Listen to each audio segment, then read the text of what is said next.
Golden Globe Awards ngayong taon, ang comedian host na si Nikki Glazer ay nagbigay ng pahayag na maaring sabihin natin na pangungutya sa Diyos. All right, cast and crew are leading the way with 11 mentions. Moms are holding strong with 3 shout-outs. God, creator of the universe, 0 mentions. Isinama sa listahan ng Diyos at sinasabing ito ay 0 shoutouts o mentions. At makikita sa video na ang mga kasamahan niya ay ikinatuwa din ng biro na ito. Well, para sa mga Kristiyano, ito ay malaking kalapastangan sa Diyos na may likha. Nagbiro din ang host na hindi na ito sorpresa sa isang lungsod na walang Diyos. No surprise in this godless town. Sa iba, maaaring parang birong walang mali siya. Pero ganun nga ba talaga? Wala pang 48 oras pagkatapos ng pahayag na iyon, hinarap ng Los Angeles ang isa sa pinakamapaminsalang wildfire sa kasaysayan nito.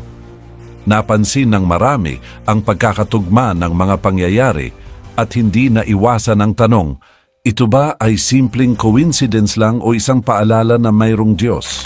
Maraming sinasabi ang Biblia tungkol sa panlalait sa Diyos. Sinasabi sa atin ng Galatia 6:7, huwag kayong paloloko. Ang Diyos ay hindi maaaring kutyain.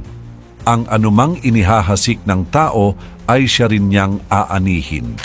Kapag nagsalita tayo ng walang galang tungkol sa Diyos, ipinapakita nito ang isang pusong walang takot at paggalang sa Kanya.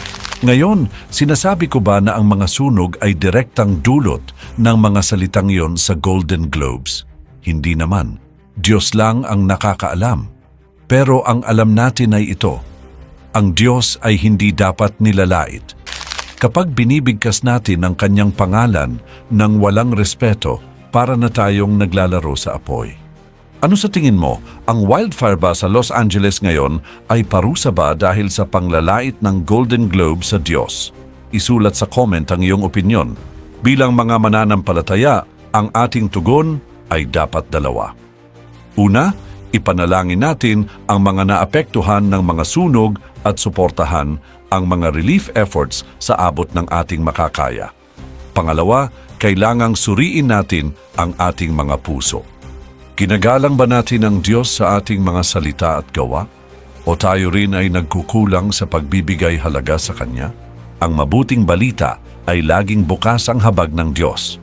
Sinasabi sa unang Juan 1:9, kung ipinapahayag natin ang ating mga kasalanan, Siya ay matapat at makatarungan upang patawarin tayo sa ating mga kasalanan at linisin tayo mula sa lahat ng kalikuan.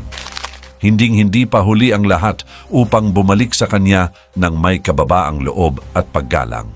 Kaya't alalahanin natin ito, mahalaga ang ating mga salita. Mahalaga kung paano natin binibigkas ang tungkol sa Diyos. At kahit hindi natin namamalayan, tayo'y mananagot sa lahat ng ating sinasabi at ginagawa. Piliin nating parangalan Siya, hindi laitin Siya. Ang pagkutya sa Diyos sa Golden Globe Awards na sinundan ng trahedya ay hindi na bago. Marami ng mga sikat na artista ang kumutya sa